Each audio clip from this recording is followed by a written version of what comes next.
మన ప్రభు అయిన యేసుక్రీస్తు పరిశుద్ధమైన నామంలో ఈ ఉదయకాల వాక్య ధ్యానమును వీక్షిస్తున్న విశ్వాసులకు, సంఘములకు, సేవకులకు, సకల పరిశుద్ధులకు దేవుని కృపయు, దేవుని సమాధానము, ఆయన మందిరంలోని దీవెన మీకును మీ కుటుంబములకు కలుగునుగాక. ఆమె ఉదయకాల వాక్య ధ్యానము కీర్తనల గ్రంథము 99వ అధ్యాయము 5వ వచనమును ధ్యానం చేసుకుందాం. మన దేవుడైన యెహోవాను గణపరచుడి, ఆయన పాదపీఠం ఎదుట సాగిలపడుడి, ఆయన పరిశుద్ధుడు. మనం ఆరాధించే దేవుడు, మనం స్తుతించే దేవుడు, మనము కొనియాడే దేవుడు పరిశుద్ధుడు. అందువల్ల ఆయన నామమును గణపరచినట్లుగా ఆయన పాదము ఎదుట సాగిలపడి ప్రార్థించే వారముగా మనము ప్రతినిత్యము దేవుణ్ణి ప్రార్థిస్తూ, దేవునికి స్తుతిస్తూ, దేవుణ్ణి మహింపరుస్తూ, ఆయన పరిశుద్ధుడు కనుక మనల్ని పరిశుద్ధపరచు యెహోవా ఆయన దేవుడైన యేసుక్రీస్తు ప్రభువుగా ఈ లోకంలోకి ఆయన వచ్చి ఆయన పవిత్రుడు, పరిశుద్ధుడు, నిర్దోషి, నిష్కల్మషుడు, పాపుల్లో చేరక ప్రత్యేకంగా ఉన్నవాడు. ఇంకా మన పాపములను మనం విడిపించి ప్రస్తుత దుష్ట కాలంలో నుండి గలతీ పత్రిక 1వ అధ్యాయంలో ఇలాగూ దేవుని వాక్యంలో రాయబడి ఉన్నది. ఆయన చేసిన కార్యము, ఆయన పరిశుద్ధుడు కనుక మనల్ని విడిపించేవాడుగా, విమోచించేవాడుగా, మనలను ఆదరించేవాడుగా ఆయన ఉన్నాడు. మన పాపములు క్షమించేవాడుగా ఉన్నాడు. కాబట్టి 1వ అధ్యాయం 4వ వచనంలో మన తండ్రి అయిన దేవుని స్థితి ప్రకారం క్రీస్తు మనలను ప్రస్తుతపు దుష్టకాలం నుండి విమోచింపవలనని మన పాపముల నిమిత్తము తను తాను అప్పగించుకొనెను. అప్పగింపుకొనుట ద్వారా, తను తాను అప్పగించుకున్న ద్వారా, తన అమూల్యమైన రక్తమును కార్చడం ద్వారా, తన శరీరం నలగొట్టబడి ద్వారా మనల్ని పరిశుద్ధపరచడానికి ఆయన కార్చిన అమూల్యమైన రక్తమును మనం జ్ఞాపకం చేసుకోవాలని ప్రభు అయిన యేసుక్రీస్తు నామంలో ఆయనను బట్టి నేను మనవి చేయించు ఉన్నాను. ఆయన నమ్ముకుంటు ద్వారా ఆయన మన పాపం నుండి మనం విడిపించుటకు, ఆయన మనలను నిరంతరం ఆయన సన్నిధిలో జీవింపు చేయుటకు, మన పాపం నిమిత్తమైన అర్పింపబడ్డాడు. ఎందుకనగా ఆయన పరిశుద్ధపరచుటకు మనలను ఆ పరిశుద్ధపరచు దేవుని నియమమును బట్టి ఆయన ప్రధాన యాజకుడికి ఈ లోకంలోనికి వచ్చి యెహోవా దేవుడిగా అనాదిగా ఉన్న దేవుడై ఉండి దాసుని స్వరూపము దాల్చుకొని ఆకారమందు మనుషుడిగా కనబడి ఆయన శరీరమును బట్టి మనుషుడిగా ఈ లోకంలోనికి వచ్చి మన పాపముల నిమిత్తము మన శరీరమును అప్పగించి ఆ రక్తము కాచి మన పాపముల కొరకు ఆయన శిలువయాగం చేశాడని నీవు నమ్మినప్పుడు ఆ నమ్మకము క్రియాత్మకమైనదే. విశ్వాసముగా యేసుక్రీస్తు ప్రభు నామమున విశ్వాసం ఉంచడం ద్వారా శిలువ మరణమును నీవు అనుభవపూర్వకంగా ఎరిగినప్పుడు ఆ అమూల్యమైన రక్తము మనల్ని పరిశుద్ధపరుస్తుంది. అటువంటి పరిశుద్ధమైన దేవుడు. అందుకే 99వ కీర్తనలో మనం చదువుకున్న వాక్య భాగంలో ఆయన పరిశుద్ధుడు 3వ వచనములో భయంకరమైన నీ గొప్ప నామమును వారు స్తుతించెదరు, యెహోవా పరిశుద్ధుడు అని దేవుని వాక్యంలో రాయబడి ఉంది. 9వ వచనంలో కూడా మన దేవుడైన యెహోవా పరిశుద్ధుడు, మన దేవుడైన యెహోవాను ఘనపరచుడి, ఆయన పరిశుద్ధ పర్వతం ఎదుట సాగిలపడుడి. అందువల్ల ఆయన పరిశుద్ధతను మనకు అనుగ్రహిస్తున్నాడు, కానీ మనం పొందుకుంటున్నామా లేదా? అది ప్రతిదిన చర్య. మన విశ్వాసము క్రియాత్మకంగా ఉండినప్పుడు, శిలువ యాగమును అనుభవపూర్వకంగా ఎరిగినప్పుడు, అనుభవపూర్వకంగా ఎరుగుటానికి దానికి అర్థం ఏమిటంటే ఆయన నా కొరకు, నా పాపం కొరకు శిలువ మరణం పొందాడని నమ్ముట, విశ్వసించుటయే అనుభవపూర్వకంగా ఎరుగుట, ఒప్పుకొనుటయే, అంగీకరించుటయే.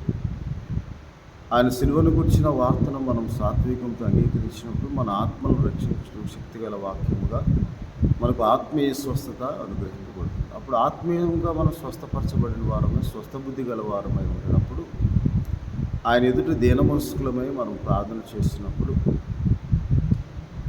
ఆయన చేసిన ఆ కార్యము క్రియాత్మకంగా మన జీవితం నెరవేర్చబడి మన పాపములు క్షమింపబడి సమస్త దుర్నీతి నుండి అనగా 2 కొరింథీ 7:1 శరీరముకు ఆత్మకు కలిగిన కల్మషం నుండి మనం పవిత్రులుగా చేసి ఆయన పరిశుద్ధపరచడానికి అమూల్యమైన రక్తమును కార్చాడని హృదయమందు విశ్వసించి ఆయన ప్రభువుని నోటితో ఒప్పుకున్నప్పుడు మనకు ఆత్మీయ స్వస్థతతో పాటు శరీర సంబంధమైన స్వస్థత కూడా మనకు అనుగ్రహింపబడుతుంది.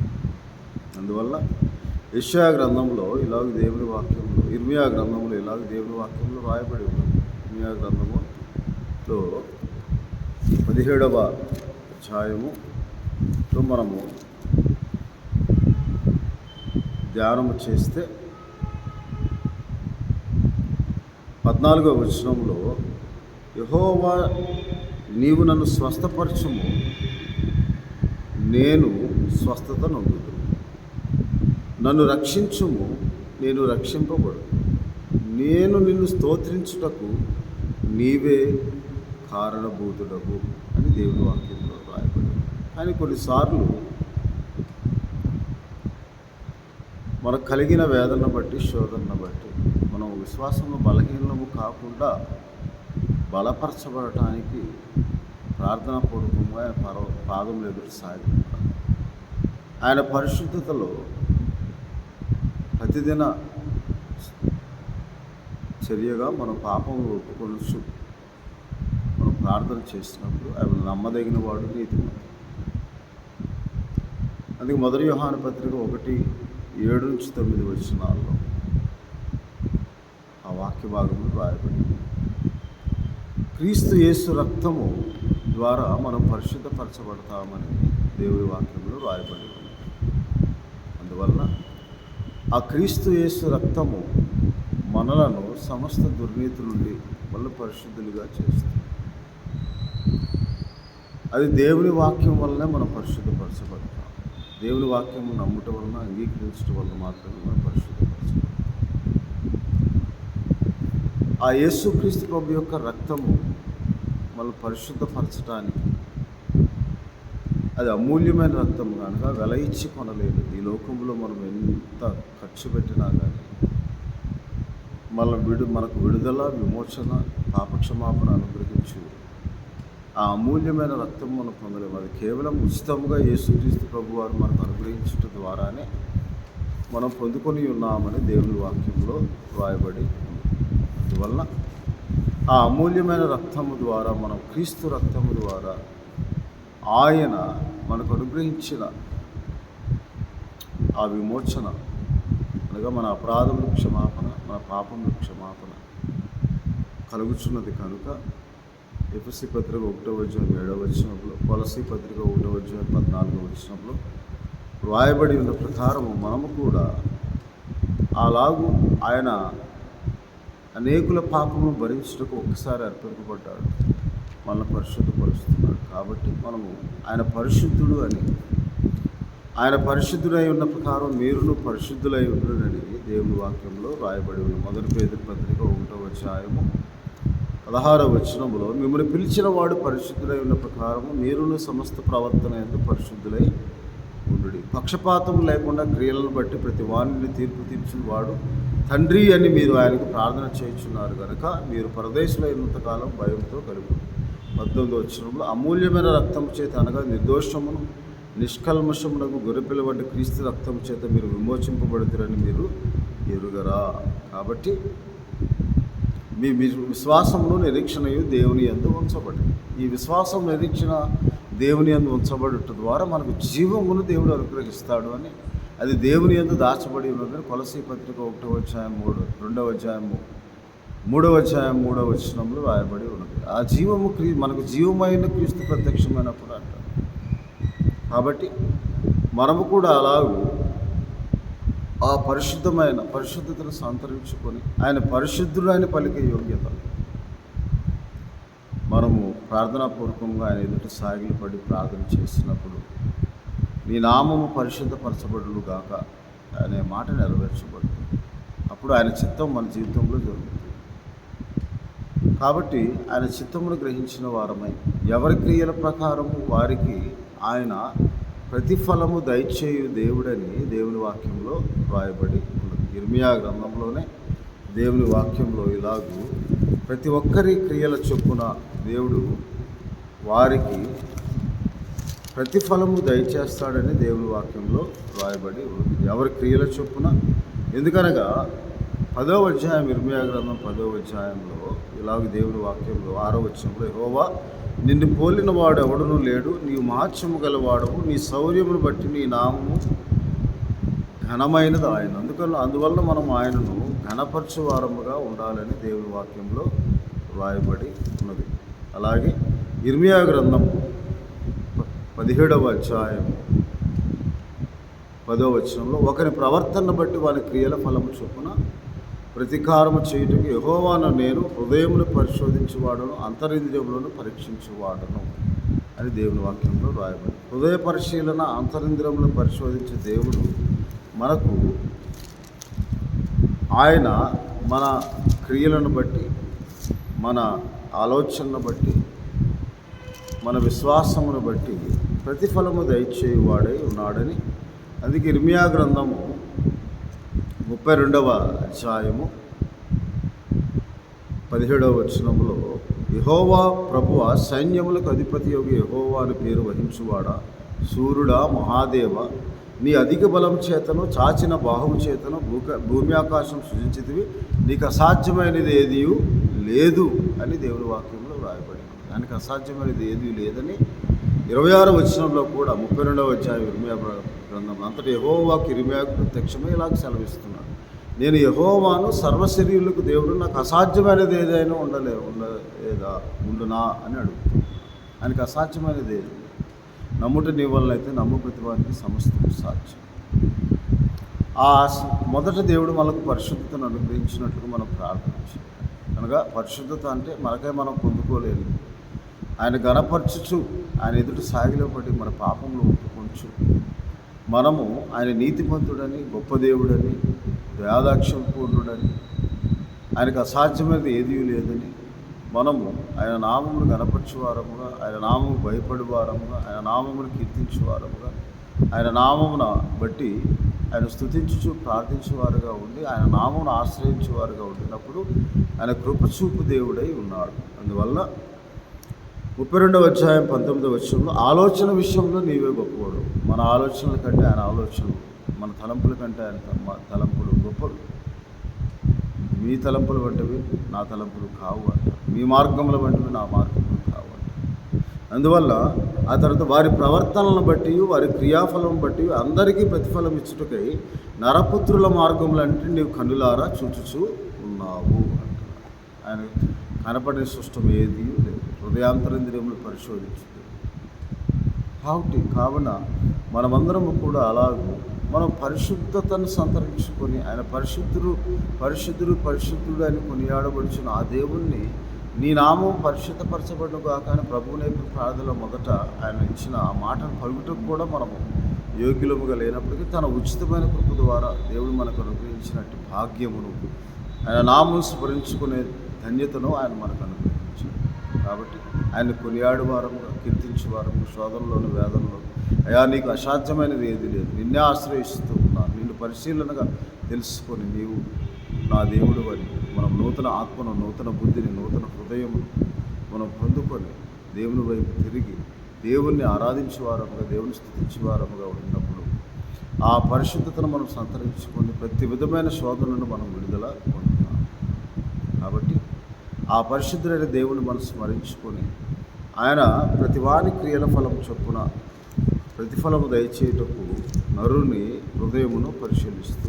అందువల్ల ఆయన ఎడల ఆయన మనల్ని విడవకుండా ఆయన యందు భయభక్తులు కలిగిన హృదయమును కూడా దేవుడు మనకిస్తాడు, పుట్టిస్తాడు. మేలు చేయుటకు మన యందు ఆనందిస్తాడు. ఎప్పుడైతే మనం అలాగే ఆయన గణపరచువారముగా, కొనియాడువారముగా, ఆయన నామముకు తగిన మహిమా ప్రభావంలో ఆరోపించేవారముగా ఉండినప్పుడు మనము ఆయన మేలును పొందుకోవడానికి యోగ్యులుగా ఎంచబడతాం. అందువలన దేవుడైన యెహోవా ఇలా సెలవిస్తూ ఉంటాడు. ఇర్మియా గ్రంథంలో మేలుకరమైన మార్గం ఏదో తెలుసుకుంటాడు. దేవుని మార్గములు మేలుకరమైన మార్గం.